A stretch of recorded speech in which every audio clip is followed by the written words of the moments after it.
This interview was recorded on April 18th.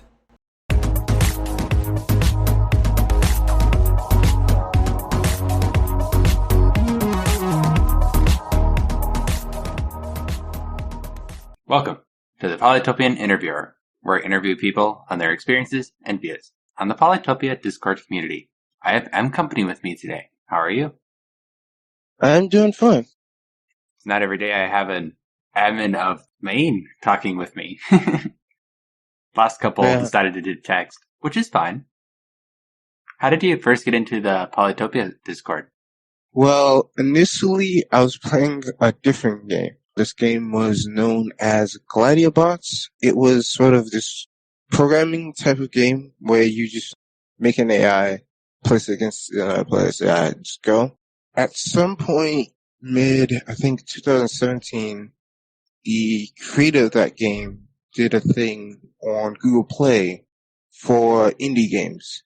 And it just so happened Polytopia was one of those games that also was in there. So when I looked through all the games that was there and looked like the ones that got better, that I got at the top, I was like, this game's free. This game looks pretty cool. Why not? After a while of, messing around with it, I just sort of joined the community just to see what's going on. Yeah, you joined way back in 2017. Do you remember what it was like at all back then? Something I noticed with a lot of Discord servers is the smaller ones are usually pretty chill. Stuff randomly happens. It definitely was just more people just do stuff like spam, hey, what flag is this, or whatever. More or less just a small, chill place. And now it's a server with 28,000 members, supposedly. Yeah. Over time, you get more people, plus multiplayer really changes things. And that's when everything just exploded on just how many people got there. Oh, so you came before multiplayer was a thing? Yes. Multiplayer was around February, March 2018. How did you get voted in as admin for Maine? Around mid-2018 or something. 2018, 2019. There was a whole thing with a guy named Suwa. He was very controversial among a lot of top people. And between me and another admin known as James Magaha got into it a bit about how it was handling the situation. So at some point, James just sort of quit. He stepped down. He handled a few things like challenges before just sort of disappearing. And so there was just this vacancy of who's going to be next. And a lot of people was like, oh yeah, Mcompany's probably going to be next. By this point, I had more or less ran the whole advice channel by myself. I more or less would check in on like a bunch of voice chats and stuff. But I more or less was just like, I don't want people to think I just tried to get the position because James left or something. I sold out a lot of it. Afterwards, Zorathris and the rest of the admins let's just have a vote on it because there's the two more Europeans who wasn't as strict as I was about stuff. There's more. I know midway through the vote, there was sort of a worry because me and Meatmorph was more or less trailing towards the bottom of the vote. And then suddenly I just got a big boost from like people in the bardur group or whatever trying to like make up votes and whatever. So they changed the voting system and that still ended up happening. So that's how I got in. So is that why you're a bardur in some servers? Because the bardur supported you for your voting in? Well, I was bardur before that. During a lot of my earlier days, I more or less was like, bardur's easy, best tribe, don't really care. And like, even before multiplayer, I was one of the weirdos who would play pass and play versus myself a bunch. There's pass and play, there's going to be multiplayer. I just know there's going to be multiplayer. So I was just trying to compare for the competitive community way before it even started. And from there, I was just like, I'm going to be bardur. So for a while, it was that. Then multiplayer came out, and then stuff started being more about the tribes and stuff. And I started being one of the more widely recognized people in bardur groups. I'm just like, might as well stay here. Makes sense. You've also been in the beta server for over 2 years now. Any comment on that? Beta's weird. Well, alpha's weird. I will say that. The alpha group is more or less a subsection of the beta group, in a way. So a lot of times when I'm on the beta server, I'm more or less just doing stuff for alpha instead of beta. And it's kind of weird for beta because recently with Moonrise, you don't really get much about beta. And then suddenly it's just like, here, have a new version. Here, have another new version. You know, the game's going to update in a week. So, it always gets chaotic every update, every time you get a new update or whatever. But as far as alpha goes, it's a whole different story. It's one of the few times we can really actually talk to Mijiwan and sort of get an idea of how he likes to see the game. It's also where I do a lot of more of my talking with Zwitterus about the game. Once in beta, it's just chaotic and then quiet for months and then chaotic again. But in alpha, it's like serious discussions for like months, then like a new version, and then months of discussion about the new version, and then finally goes to beta, and then we just sort of sit around and go back to normal discussions as if there's no beta. That's how we usually see the beta server. Yeah, I'm in it myself, and I did some beta, but for mobile, it's like, you need to update, but I have the latest version. And nobody really knew how to fix it. I'm like, well, oh well. And then I got distracted with other stuff. I got to test my NT as well. That was cool. Yeah. That's the one thing to worry about with beta all the time is just, will the new update break stuff? Since alpha gets its own app, I've gotten a bit comfortable just saying, you know what, I'm not going to update to beta because I can just keep the alpha app. I'm not going to play anyone with the alpha app. The alpha app's probably going to be outdated by the time beta comes around, but like, hey, I got the new features. That's all I need. Hey, a part of the elite group only a few have access to, though some features might be broken. Some features might be broken for everyone else who's not supposed to be broken. It's madness. Yeah, there can be quite a few unexpected changes with software, especially with different versions. A lot of these recent beta versions, you've had a lot of changes that affects outside of beta and everyone around. The uproar can be crazy sometimes. I mean, I've had this happen on a small scale from alpha because before Moonrise, we didn't have our own app. We updated the same way beta does. And you'd get something like swordsmen have 2 defense now. And then I just so happened to get a game against one of the top players. And they just so happened to make swordsmen. And you get these weird scenarios like, what now? Yeah, version conflicts.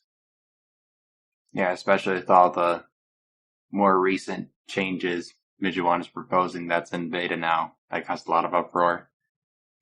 I can say the way Moonrise is being handled is very different from the way air was being handled. If any of this happened on air, the world will explode. Moonrise has been a bit more contained. You've had some bad issues with Moonrise, such as just they update the servers and then it breaks something that it wasn't supposed to break. Mm-hmm. But outside of that, beta has done a lot better over the years. Makes sense. You've also been in the Polychamp server for a while. I'm guessing that's how you got your Ancients role? Yes. I believe the Ancients role was for the first 50 or so people who are still around. I know you got people like me, you got people like Skrida, obviously, like, who has the Ancients role from just being here from 2018. Yeah, now the server is 800, 900 plus people. It's a lot bigger. It's the biggest Banter server. I will say I've noticed that a lot of times it's also sort of the leader of all the other competitive communities. Like when there was issues at one point where boats would just be on land, and it was just like no one really did anything. It was just sort of watching what to do. And then Polytimes was just like, okay, let's pause everything. And then almost immediately everything else right after that started pausing everything. It was an interesting thing, just how big and influential Polytimes is compared to just everywhere else, even just Maine. I think the only other fan group with that much power is the Amo server. Oh yeah, they're quite active, even though they're smaller. Yeah. Plus the Ammo Times. The Ammo Times, it's notable in that a lot of people know about it. I will say it's still pales in comparison to even just their server by itself or Polytimes by itself. Yeah, it makes sense. Tntmasta tried to make a newspaper, but that apparently failed. You gotta have a big group to get your newspaper going so that some people even read it. Yeah, not too big a group though, because there was the Kiku newspaper and they had like 20, 30 plus people, and most of them just forgot that it existed. The number of people is different from the number of active people. Yeah, definitely. Like I said, I've been in the bardur group for the longest, and a lot of times it's just me. You have your sort of subset of people around Forever Blue, like him, Squelchy, Squeegee, people like that. And then, you just had a couple of extra people, but it's like, you check the number of people's in bardur, largest tribe on the server. It's very different from having a lot of people and having a lot of active people. Let's get back to PC. You're the crawfish co-leader. How did you get your position for that? If we back it up a little bit, I was also co-leader for the Sparkies, which was more or less just, I've usually been one of the more outspoken members just in the community in general. I mean, a lot of people know how I can just run things and whatever. So back in season, I think it was 5? Well, back in season 4, I think, Karun, the leader of Sparkies, offered me a position as co-leader. And I was like, I'd more or less take over something, run it myself, and ignore everyone else. I've had a sort of complex for a while of, I don't really want to be the leader, then run over all the other people who's also supposed to help me and just call it a day. He actually began around season 5 because there was a few people, there was someone who left or something. So I was like, you know what? Why not? Probably not going to be that consistent, but why not? So I was co-leader for Sparkies from there until I left season 8 and it came to Crawfish. And then from Crawfish it was more like, it was a combination of me going, I'd love to be a leader. I wouldn't mind that. I did it on Sparkies. I was one of the people that helped do a lot of the background work on Sparkies. Love to be a leader here.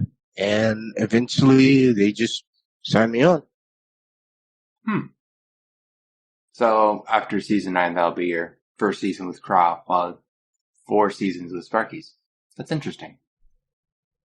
Well, I've been on Sparkies since the very beginning, but it'll be my first season co-leader for Craw and my third season co-leader for Sparkies. You're involved with Poly Live as well, the newest banter. Do you have any comment on that? Well, involved is a strong word. I was one of the first people to be offered a spot to be involved in there, primarily due to how much I ran the bullet tournament in Polytimes. And during the days where I would commentate, I got a lot of the, you guys do this on this time done myself, primarily just because I'm the one commentating them. And so I was one of the first people, me and Disco was one of the first people offered a position more or less for commentary specifically. Me is more of sort of a guy who more or less analyzes how the game works and stuff. Disco more just for the commentary. But for me, I'm in a lot I'm, admin on main, co-leader for Crawl. I play in a Facebook 1v1 league, which I've had multiple DMs with the leader. I'm one of the more widely known analysis players around. I an alpha member. There was even a period of time where people was considering really remaking Polytopia just as a separate thing from Mijuan. And I was more or less the main programmer for that. I'm everywhere. So between that and just a bunch of IRL obligations, just work and whatever, I haven't really had the time to really check Polylive since its beginning before you even had any games going. If I got pinged there, I could probably commentate or something, but involved is just way too strong a word for what I am there. Makes sense. We talked about the bardur role and being in bardur a bit. Is there any comment as to why you're kind of involved in that instead of Zinzi? You mentioned previously your favorite tribe was Zinzi. Like I said, during the beginning days, I more or less was Bardur's best tribe, and I joined Bardur off of that. And I've more or less been involved with Bardur. Some parts I was just more checking in on Bardur, like, hey, what's going on here? Hey, what's going on there? Like, hey, what is Forever Blue doing? He's the most influential Bardur member. What is he doing? Gotta make sure I got that checked up on. I also became tribe leader of Bardur, so it's just like, I more or less had to keep up with Bardur for a while. But out of being tribe leader for Zinzi, I've grown more towards really liking how the tribe is. They got a bunch of mountains. No one really likes the mountains, but you can explore with them a little bit. You got Meadow, which can become quite a bit of a lottery when you get a lot of them. You got all these different resources they can really use, and I've always been the sort of odd man out. I just cut down all my trees because I don't feel like really thinking about it, honestly. And so it's just like, I can cut down all the trees. I can still build up everything else. There's so many different things you could do with this one, just one tribe, just because of how the resources are laid out. Mm-hmm. And so I've always found Zinzi to be just the most fun tribe to really mess around with and just do stuff. Or just chop everything and go Night's Rush, right? That one, maybe not as well, but you certainly could. That was a meta for a while. Kinda, yeah. Kind of. So that's really for how this me is in game. Zinzi is definitely my favorite. As a community, I usually just keep tabs on Bardur or like whatever. It's the group of people that I've dealt with the most. And I really don't know anything about Zinzi's group as like according to the servers. They're usually pretty barren. In game is definitely not the same as in the community. Yeah, the community Zinzi server is pretty hard to find in the beginning. I think I'm in it because I'm in the Zinzi server. I'm in pretty much all of the community tribe servers, even all three of the Imperious ones, both of the Kazrali one. It's more just, I don't have anything to do with the Zinzi community. Are well entrenched in, like, the member of the Bardur community. Simple as that. Okay. Do you have a least favorite tribe? Before Moonrise, it would have definitely been Kazali. Everything just seemed a lot more limited with that tribe before Moonrise. Since Moonrise, there was a little bug about how resources was done. It's made Kazali a lot more playable. It wasn't as, you have to build huts because you just don't have any other options or whatever. Since then, I'd probably go with my second least favorite, which would probably be Amo. And it's weird because I like Zinzi, but I don't like Amo. You lose so many resources with farms that it's just like, well, now you gotta go do this. Well, now you gotta go place down the monument. It's just sort of that limitation. Umaji, you have the same sort of limitations, but you got riders. You can just go mess around with riders all day. Vinga, they're limited, but your tiny map's dumb. And when you play large maps with Finger, it's not really that bad when it comes to like options and where you can. The crayon is limited, but the crayon just is weird. But like Aimer, you're just gonna be using metal. You're just gonna pop that monument wherever you can. That's about it. Favorite unit? Probably Knights. Most popular choice so far. Run across the map. You're gonna stop me with defenders? Okay, I just got a second one. Well, I have giants now. What are you gonna do against that? Let's see. Does 4 work? That's a lot of knights for one giant. I'm the type of guy who would make 1,000,000 warriors before combat first starts, and then throw them all on one giant. Be like, okay, that was a fun giant. What's next? Not sure if that's quite effective cost-wise, but okay. So your favorite strategy is just spam units and chuck them all at a giant? I think my favorite strategy that I've come across so far is I make a lot of units early on. It's just really just for scouting. Oh, I run into someone. Okay, I can go into combat now and just sort of buy time. Then as the game goes later, I go for swordsmen and then knights. Swordsmen keep the front line strong. Swordsmen are pretty decent units by themselves, and and so I could just throw them in as if they're some sort of defender. Oh, you didn't attack my swordsman? Well, I'm going to attack you now. And just have knights in all my other cities around, just waiting around. If I get an opening with a swordsman, throw in all the knights and let that go. Sometimes I also get catapults, and I call it like the sort of trifecta of just throwing catapults in just random spots. Like, you can't go here. Now I'm going to make my knights my swordsmen. Have fun. So that's usually what my favorite strategy to do with most tribes. Does your most memorable game have that sort of strategy involved with it? I've been in a lot of games, so it's hard to have a most memorable.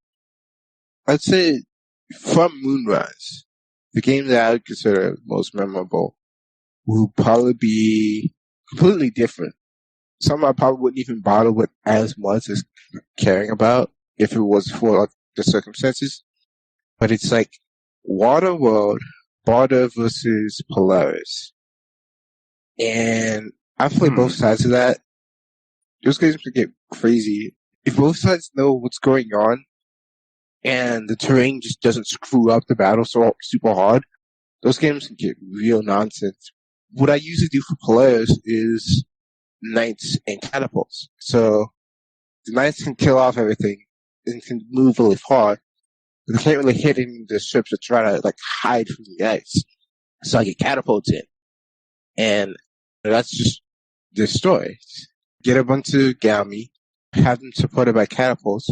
The moment Gami starts getting in close enough that I can hit some, knights from across the map. So the other side is also interesting. Probably is also more of an interesting from like a technical level, not really as much as just bombard the enemy like the Polaris game I had, which like at some point I'm like, wait, I won? Huh? But the broader side, it was just as crazy. It was like, okay, you have all your units. I'm just not going to do anything. I have all my units just sit back. I have like 4 giant battleships and nowhere near the combat line. Oh, you moved the Gami close? Okay. Kill off the Gami in 4 battleships. No. Go back to sitting back doing nothing. Go back to sitting back doing nothing. Wait for the next Gami. Oh, you ran out of Gami? Okay, time to go do stuff now. Very valid strategy. Those would probably be the most memorable games I've had since Moonrise.